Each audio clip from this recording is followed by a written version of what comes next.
अस्सलाम वालेकुम व्यूअर्स। आज का जो टॉपिक है वो है ओमेप्राजोल, एक ड्रग है, उसके बारे में हम देखेंगे। ओमेप्राजोल ड्रग क्या होती है, उसके कौन कौन से ब्रांड्स मार्केट में अवेलेबल हैं, उसके यूजेस देखेंगे, उसके साइड इफ़ेक्ट्स और एडवर्स ड्रग रिएक्शन देखेंगे, और उसका इंटरेक्शन दूसरी मेडिसिन के ड्रग के साथ हम देखेंगे कि अगर दूसरी ड्रग के साथ इस्तेमाल किया जाए तो उसका रिज़ल्ट नतायज क्या होते हैं।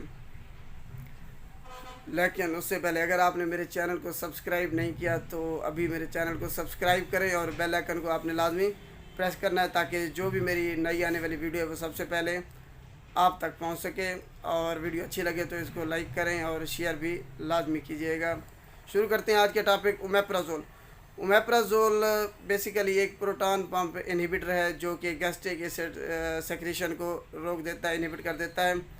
इसके मुख्तलिफ ब्रांड्स हैं मार्केट में। राइजिंग हो गया, रूलिंग हो गया, टेफ हो गया, एस्परा, इसके अलावा ईसो हो गया, नेक्सम हो गया। मुख्तलिफ ब्रांड्स इसकी अवेलेबल हज़ारों की तादाद में, इसलिए आपने परेशान नहीं होना।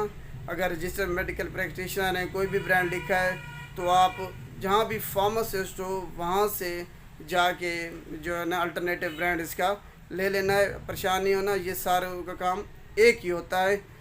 इसोमेप्राजोल के लेंसोप्राजोल, ये बेसिकली जोल फैमिली है और इनका काम बेसिकली एक ही है। थोड़ा बहुत इनमें फ़र्क होता है लेकिन जो असल इनका काम है वो एक ही है। प्रोटॉन पंप इनहिबिटर है और गैस्ट्रिक एसिड सेक्रेशन को रोक देते हैं। अब देखते हैं इसका यूज़ क्या होता है। ये अगर आपको इसका यानी कि खाना हज़म ना हो रहा हो, जलन हो, मैदे में तेज़ाबियत हो, ऐसे लग रहा हो कि खाना वापस आता है, और मैदे में अल्सर हो, एच पैलोरी इन्फेक्शन हो या ड्यूडनल अल्सर हो, इसके अलावा अगर non steroidal anti inflammatory drugs उनकी वजह से अल्सर हो, उसके इलाज के लिए या उससे इलाज के भाई अगर हम यूज़ कर रहे हैं non steroidal anti inflammatory drug तो उससे बचाव के लिए भी हम इसको ओमेप्राजोल को इस्तेमाल करते हैं। तो उम्मीद है आपको इसके यूज़ की समझ आ गई होगी कि हम ओमेप्राजोल को किस लिए इस्तेमाल करते हैं। अब देखते हैं कि इनका जो एडवर्स ड्रग रिएक्शन मुज़र सेहत असरात हैं वो क्या होते हैं। आप कम ही होते हैं इनके मुज़र सेहत असरात, लेकिन होते ज़रूर हैं थोड़े बहुत। किसी किसी को इसके यानी कि असरात ज़ाहिर हो सकती हैं। आपके सर में दर्द हो सकता है, डायरिया हो सकता है, आपको का कॉन्स्टिपेशन कब्ज़ हो सकती है, इसके अलावा एलर्जी हो सकती है, और आपको डिप्रेशन हो सकती है, चक्कर आ सकते हैं, वहम हो सकता है। इसके अलावा आपके प्लेटलेट काउंट कम हो सकते हैं, वाइट ब्लड सेल काउंट कम हो सकती हैं।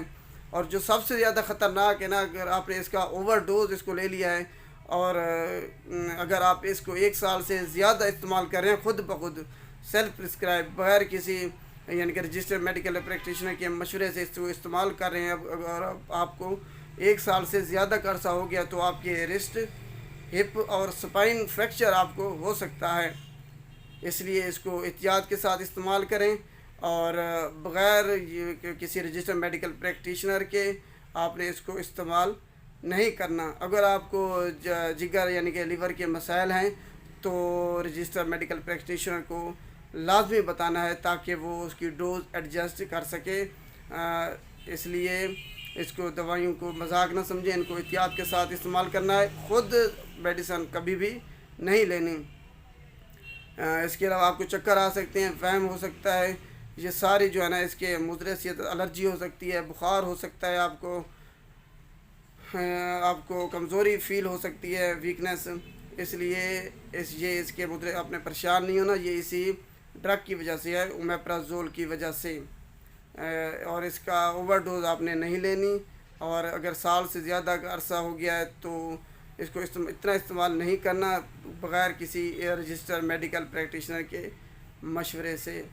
उम्मीद है आपको इसके जो एडवर्स ड्रग रिएक्शन है, मुज़र सेहत असरात है, उसकी समझ आ गई होगी। अब देखते हैं कि अगर दूसरी ड्रग के साथ, मेडिसिन के साथ इसको इकट्ठे इस्तेमाल कराते हैं तो उसका इंटरेक्शन क्या हो सकता है। अगर आप कीटोकोनाजोल, फ्लूकोनाजोल यानी कि अगर फंगून कैप्सूल है उसके साथ ये इकट्ठे इसको ओमेप्राजोल को इस्तेमाल अगर आप करते हैं तो वो इसकी यानी कि अब्ज़ॉर्प्शन फंगून की कम कर देगा, फ्लूकोनाजोल की। इसलिए आपने अगर एंटी फंगल मेडिसिन फ्लूकोनाजोल इस्तेमाल कर रहे हैं तो इकट्ठे ओमेप्राजोल के साथ इस्तेमाल नहीं करना, ये इसकी अब्ज़ॉर्प्शन को कम कर देता है। आपने पहले वो मेप्राजोल अगर इकट्ठे नहीं खाना, बीच में 4-5-6 घंटे का वक्फा लाजमी रखना है। और अगर आप क्लोफेनिल के साथ इस्तेमाल करें, इसको डायज़ेपाम के साथ, स्टाइलोप्राम के साथ इस्तेमाल कर रहे हैं, तो रजिस्टर्ड मेडिकल प्रैक्टिशनर को अपने लाजमी बताना है और उन्होंने इसकी डोज़ एडजस्ट करनी है। इसलिए और तीसरे नंबर पे आ जाती है, अगर आप एंटीवायरल के साथ इस्तेमाल कर रहे हैं तो उधर भी इसकी डोज़ एडजस्ट करनी पड़ेगी। अगर आप डाइजॉक्सन के साथ इसको इस्तेमाल कर रहे हैं, इकट्ठे इस्तेमाल इसको कभी भी नहीं करना, क्योंकि डाइजॉक्सन की ये अब्जॉर्प्शन को इंक्रीज़ कर देता है, उधर डोज एडजस्टमेंट की ज़रूरत पड़ती है।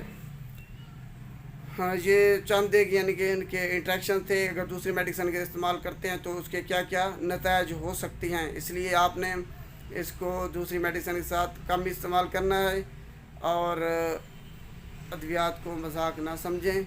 जब भी आपकी ज़्यादा तबीयत ख़राब हो तब आपने मेडिसिन का इस्तेमाल करना है, वरना आपका इम्यून सिस्टम ही आपको हर बीमारी से निजात दिला सकता है, रिकवरी दे सकता है आपको।